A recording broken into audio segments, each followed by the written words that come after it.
Here. Oh my God. Is this real? Yeah, better be. Cost me a squirrel. Happy Hunger Games. And may the odds be ever in your favor. The Hunger Games didn't just make archery look cool, it definitely made it more interesting for a lot of people.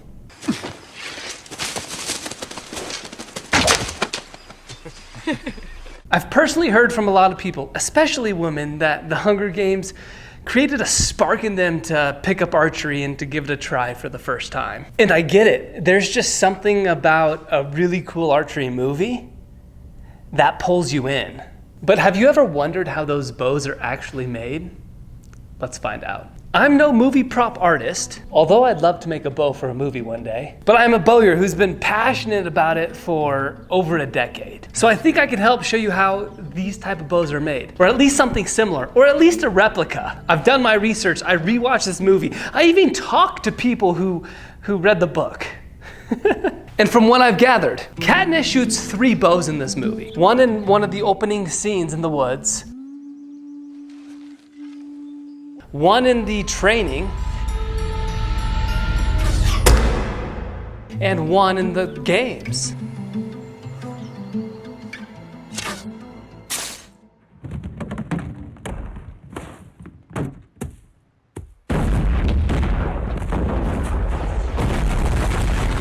Interestingly, the bows get more higher tech the further the movie progresses. Now there's many Hunger Games movies, we're just focusing on the first one today.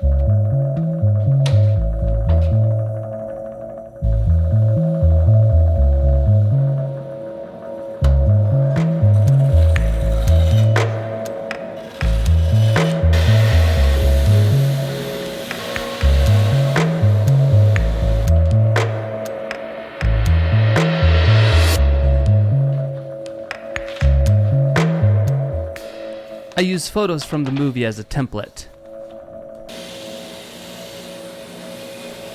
Hickory's the wrong color for this bow, but an easy material for me to work with.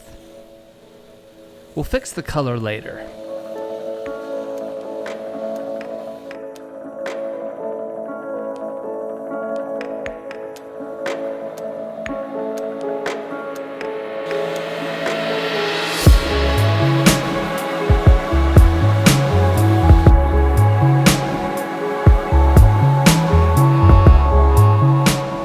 Even though today we're focusing on the looks, it's essential to make the bow work first before we focus on the looks. It's also essential to drink Element. Element is sponsoring this video, which is awesome. Element is zero sugar hydration. For me, this means more energy. I first started drinking Element a few years ago and have been purchasing boxes every month since. If you've never tried it, you definitely should. Element's an electrolyte drink mix that has everything you need and nothing you don't want. That means no sugar and the perfect science-backed ratio of 1,000 milligrams of sodium, 200 milligrams of potassium, and 60 milligrams of magnesium. I personally drink multiple packets daily. It's delicious and I find it refreshing and it keeps me hydrated. I keep the packets at my house, at the workshop, in my vehicle so that I can have it whenever I want it or need it. My boys drink it, my wife drinks it. It's awesome to have a really good, healthy drink that's gonna just increase our hydration around at all times. No questions asked, delicious. There are so many good flavors to choose from.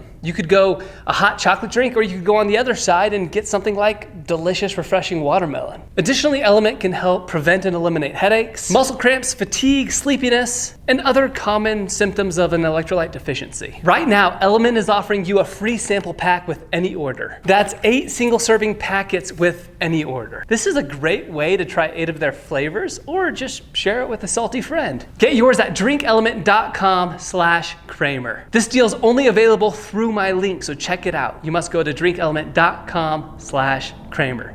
Thank you, Element.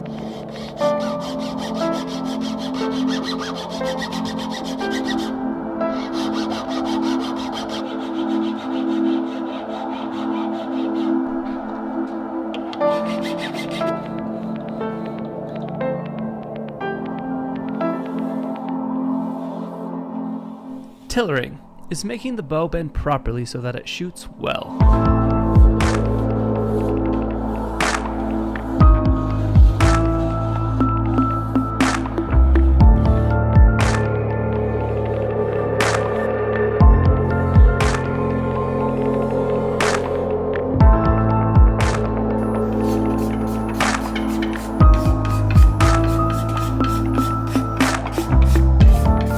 Bows are not something to be used as a toy.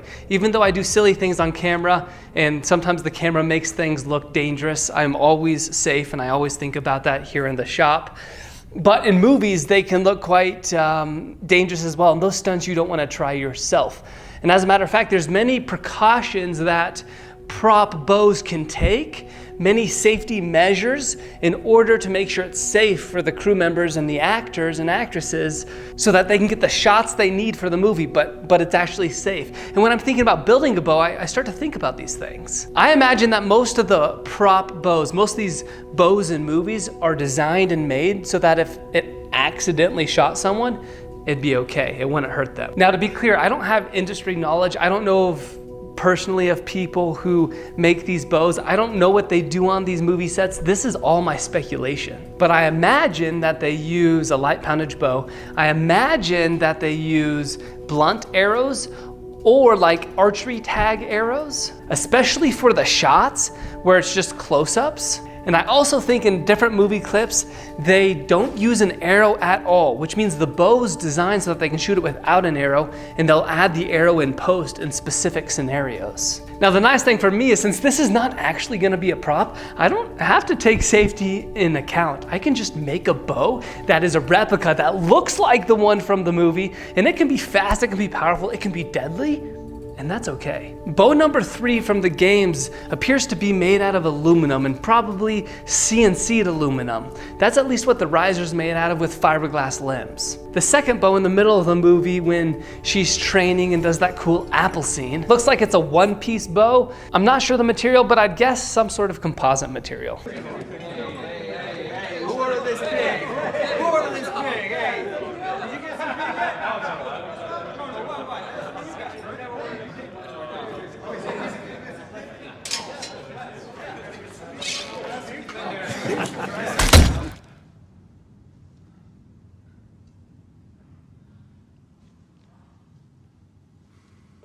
Thank you for your consideration.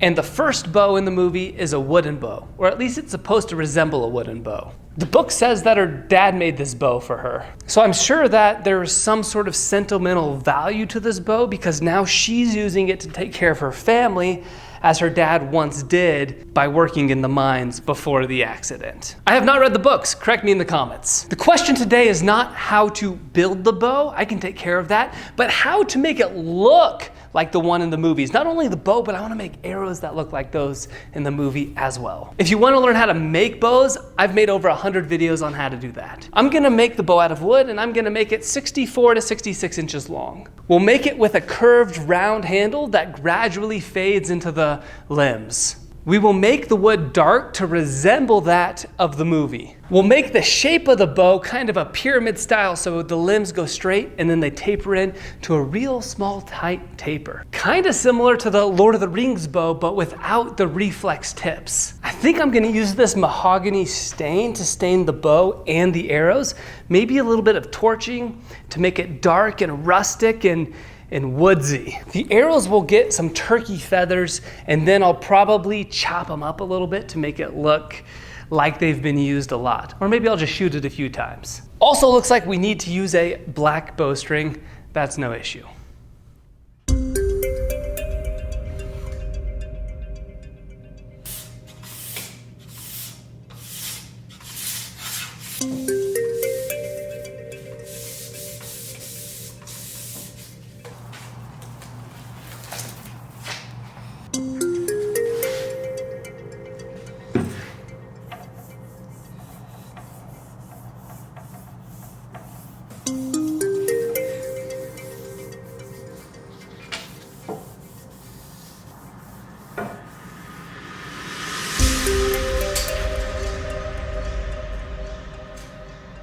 Okay, I know the bowstring length we need. Let's go make a black one. Hold the lever, Kronk.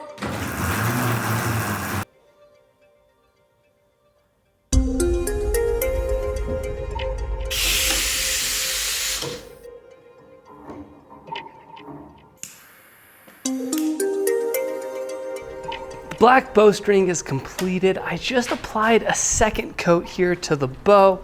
Now it's time to transform this arrow into one like the one in the Hunger Games. To do that, we're gonna remove these old fletchings. These fletchings are tied in with artificial sinew.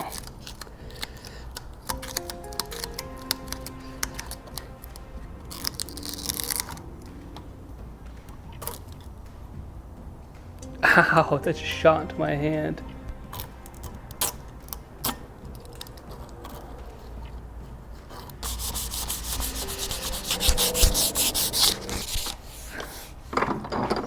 We're going to stain the arrow as well.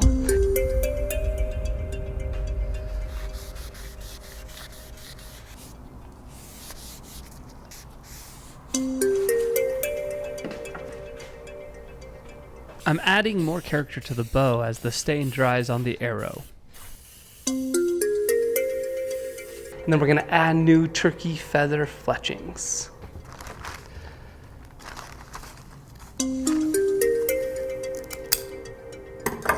I have here what's called a fletching jig. This is a basic fletching jig. What you do is you place your fletchings in this clamp, and then the magnet will hold it in place and allow you to put it on the arrow in the same location every time. The slit of the nock goes in here, and then as you twist this, it has 3 hard stops. You see it clicked. 1, 2, 3. That way the fletchings are spaced evenly. Put this in here and glue it on.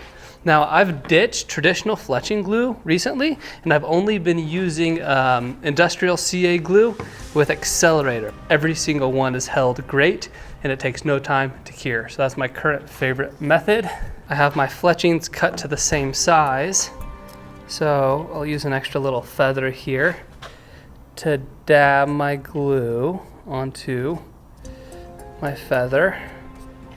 Take our accelerator, put that directly on the arrow, and then I can just set this right in place. The accelerator makes it go in about 10 seconds. Clip this off and our feather is on. So I'll trim up the shape in a little bit, but then we'll click it to spot number 2 and repeat the process.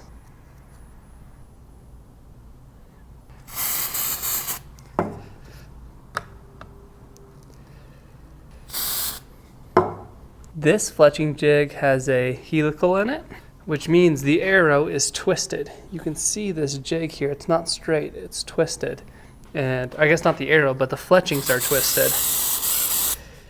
And some think that helps the arrow fly more true, because it's gonna get the arrow spinning faster, sooner, and quicker. I've never tested this or done much research on it, so I don't know if that actually helps, but I think it also gives it a cool look. And voila. Pop that out, and look at that.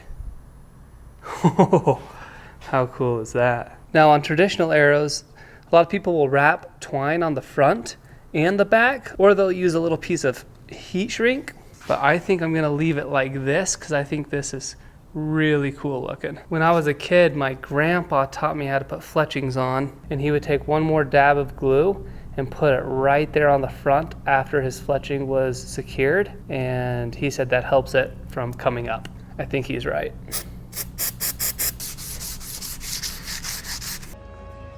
What's this? That's a mockingjay. How much? You keep it. It's yours.